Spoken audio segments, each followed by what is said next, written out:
Hello, and welcome to another episode of Sleepovers with M. And this one, I am sick with a cold still. That's okay. Also, we are joined by Teddy. I don't want to follow her. Teddy in the back. The bunnies are here too. I can't pronunciate sometimes. The bunnies are here too. But just thought to make them known. Anyway, so I wanted to talk about friendships and making and keeping friends. And I think back, K through 12, friends come and go, they came and went, and for most of those years I was very painfully shy, and I think I lost friendships because my personality was so blank and hard to relate to, and my anxiety got in the way.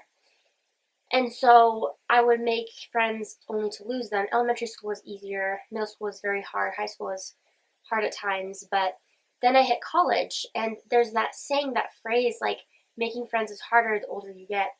And I realized that in college I had a wake up call, and I was like, I have to go out of my way. I have to stretch myself if I want to make friends. And part of why I stopped going to church was because of my social anxiety and because I was in my head too much. I was in my own way all the time, and I wouldn't extend myself or reach out or do anything. And so I did make friends through some of my classes. Never at church, though. I was a little church mouse in church, with my lips zipped and everything. But I've noticed with this job as a para, it's really helped me come out of my shell so much more. And now I can say, like, I'm friendly and outgoing to an extent, but I'm more outgoing than not, especially compared to my olden days. And just extending yourself, putting yourself out there, being a friend to people before you are friends with them, if that makes sense, it is so well worth it, because having good friends, good people surrounding you in your life, there to support you, there to be your friend, there to hear you out, like, it's fantastic. It is phenomenal. And I've been at this job for now 2.5 years, since January of 2023, and now we're in towards the end of 2025. It's been a while, and I've worked with teachers, students, staff, and sorry, there's the cold. And I just feel so rejuvenated every work shift, because I'm reaching out and I'm doing my part, my share, to make the workplace better. I hope, or I try.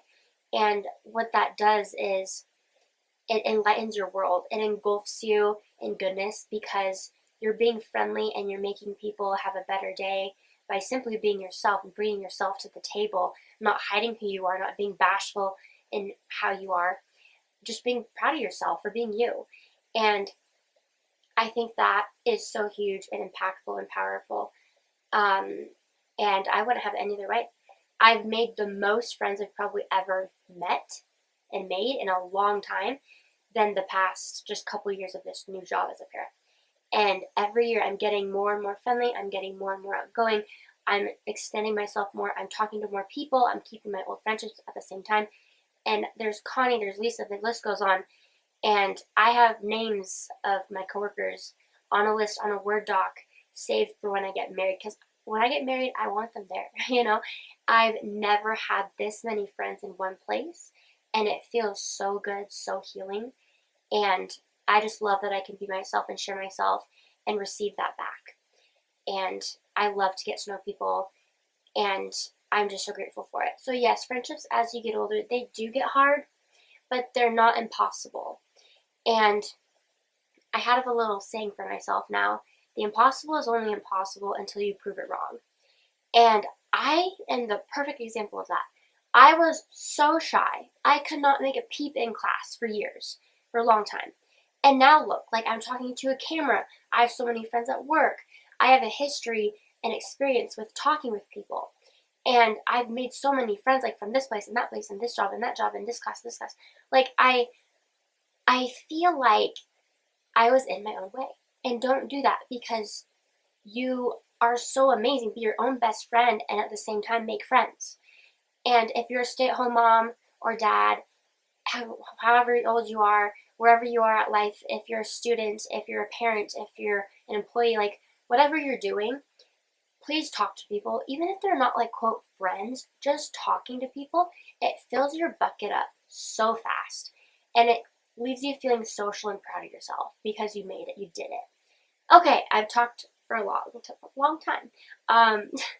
But I'm going to turn the camera off. And Cameron, you're my friend too. You really are.